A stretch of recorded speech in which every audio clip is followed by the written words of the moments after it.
Because if kung hinayaan ko ito just like the way it was more or less ignored na kaya ganito umabot karami. It was not until after I became president.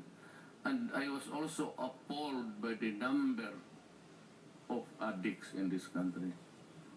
Yung surrender lang, yung nagpakilala, it's about maybe 600,000. But 2 years ago, PDEA said that there are about 3 million drug addicts in this country. And considering the length of time, there must have been some incremental increase. And if you just place it at a very conservative, probably 700 na lang. And with the confirmed 600,000, it's really a pandemic thing. It is not an epidemic, it's a crisis facing the country. I do not want to pull my own chair, magyabang ako sa inyo. I was just thinking that kung hindi ako naging presidente, and given the contamination of the police into the industry, paano one of the officials of the military aid of man candidate, sabi ko, kawawa talaga itong Pilipinas. And so, I might lalabas ako dito, medyo kontrabeda o with soiled hands, maybe soaked with blood. But there is no way to stop it now. There can be no stopping of the momentum until I have destroyed the apparatus. It's not a matter of sabihin mo, mahirap lang yan, tapos itong mga, that cannot be the excuse. Simply, I will not accept it because it would add more problems. If you accept the theory na, ito, bakit si Duterte yung hindi ko lang masabi na hindi ko lang masabi na yan, mamili ka lang dyan. If you are nandyan yan. I'm doing everything I can to really get at them. I would not want to elaborate on it because it might ruffle the feathers of some other nations. But alam nila ito. And I had for several times warned their ambassadors. A lot of your citizens are destroying my country. At hindi ko yan papalusutin kasi sabi ko, simply if I allow it, there will be no Philippines tomorrow. If you have the time, there's a book, Ion Grillo online, and there's a book there about the classic way how the South American countries were destroyed by drugs until now. Hindi ko ito pipigilan because we are sometimes the transshipment and the drugs are being produced in international waters and they are dropped there, lalagyan nila ng GPS. So, itong mga operators dito, hinahanap kasi nila sa akin, where's the big fish? Saan yung mga bilyonaryo? Well, there ain't any. Even if you show the metrics of the drug problem of the Philippines, you'd have five blanco na frame lang, but no faces. But we have the names, or of course, they're all aliases. And the other ones controlling the flow. The operation is, there's a big map there, digital, real time, and they can zoom in even sa the smallest barangay.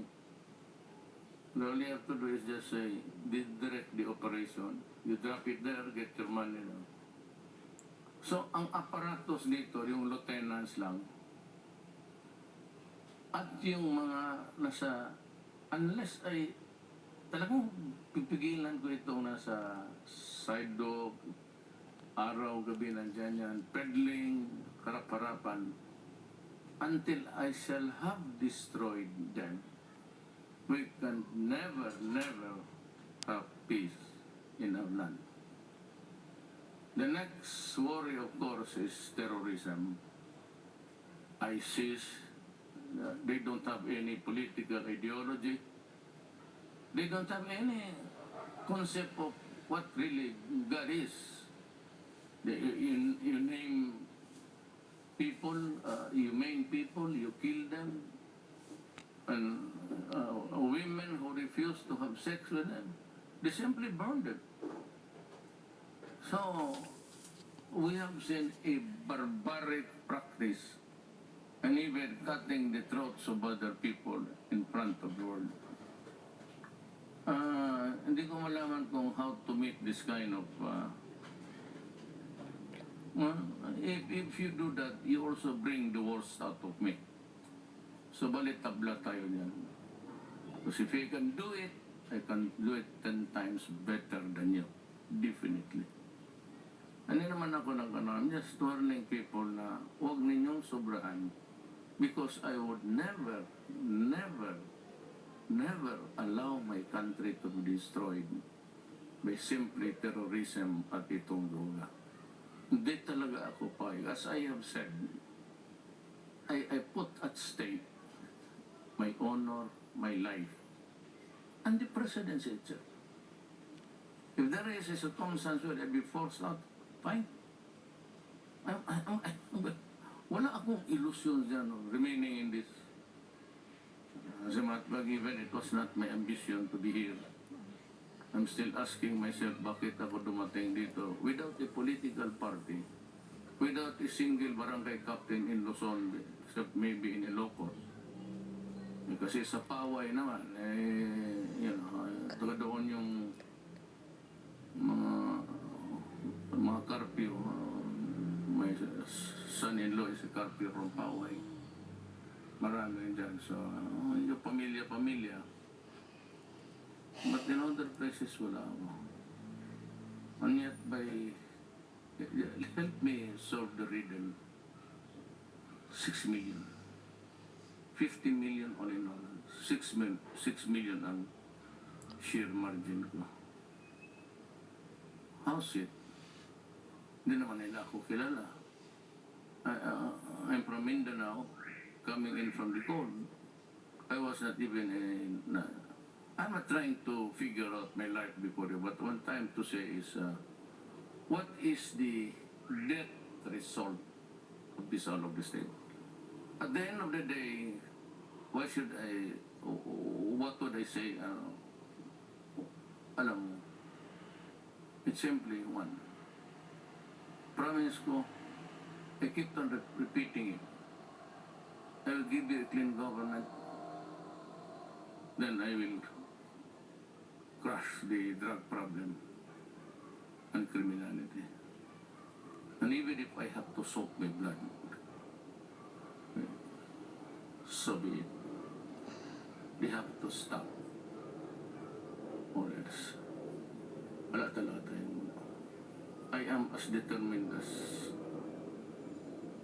anybody else who love this country. Siguro kasi hindi nila na miscalculate nila ako. I do love my country. We all come from the same different regions, but we talk with different dialects. All this, we are different in ugali, pagkain, lahat. Even the idiosyncrasies of the tribe. What keeps us is that thing. My loyalty to my... Kaya itong iba sila, sabi ko, do not ever commit the mistake of miscalculation. Kasi ako, if I go down, I will go down without regrets. Itong problema natin must stop. Itong corruption, bibirahin ko talaga sila. I will make not really examples, but bad examples for them before the Filipino people. I hope you understand my sentiment, just like you and me. We all crave service to our nation. Maraming salamat po.